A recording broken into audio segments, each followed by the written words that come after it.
Na tunaomba pia serikali kama wanaweza funga Google iko na hii mambo ya pono. Kama serikali kuna vile wanaweza kuzuia Google hiyo pono, mtu yote asiaccess mambo ya pono. Hizo ndio vitu zingine zinachangia kwa watoto wetu wa shule, na manake wote wako na smartphone sasa hizi.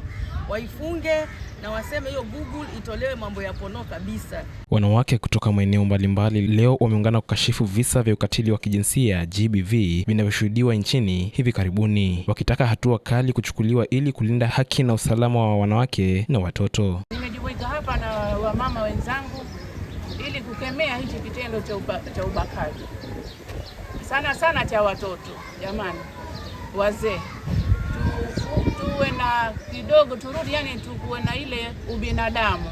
Akizungumza katika mkutano huo, wakili Fatma Barayan alisema kuwa kulingana na katiba ya Kenya, uhuru wa raia pamoja na haki zao ni jambo muhimu linalopaswa kuheshimiwa na kufuatwa wakati wote. Alisisitiza kuwa serikali na vyombo vya usalama vina wajibu wa kuhakikisha wahusika wa visa vya GBV wanachukuliwa hatua za kisheria bila upendeleo. Jina ni wakili Fatma Bakari Barayan.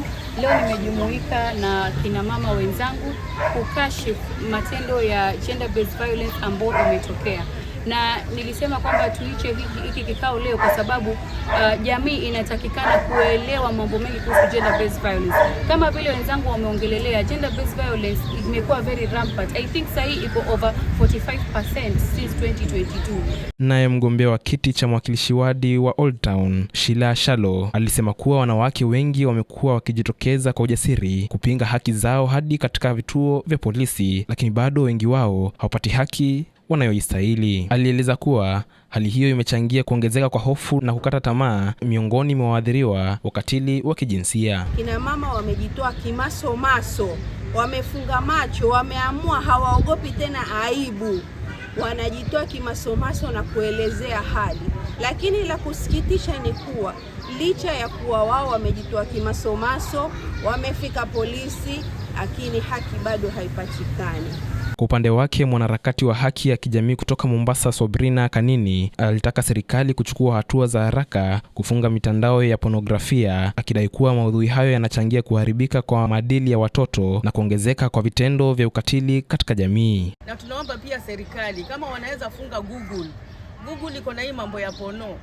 Kama serikali kuna vile wanaweza kuzuia Google hiyo pono, mtu yote asiaccess mambo ya pono. Hizo ndio vitu zingine zinachangia kwa watoto wetu wa shule, na manake wote wako na smartphone sasa hizi. Waifunge na waseme hiyo Google itolewe mambo ya pono kabisa. Tunaomba hiyo mambo ya Google ifikie serikali na rais wetu, waone vile watafunga mambo ya Google, na hizo nini zote social media zote zina access hizo vitu, manake zinachangia pia mambo ya rape.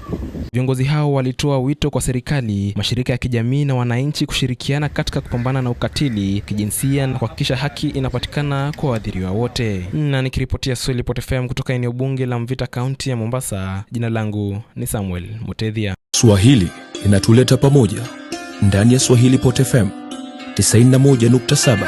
Marhaba.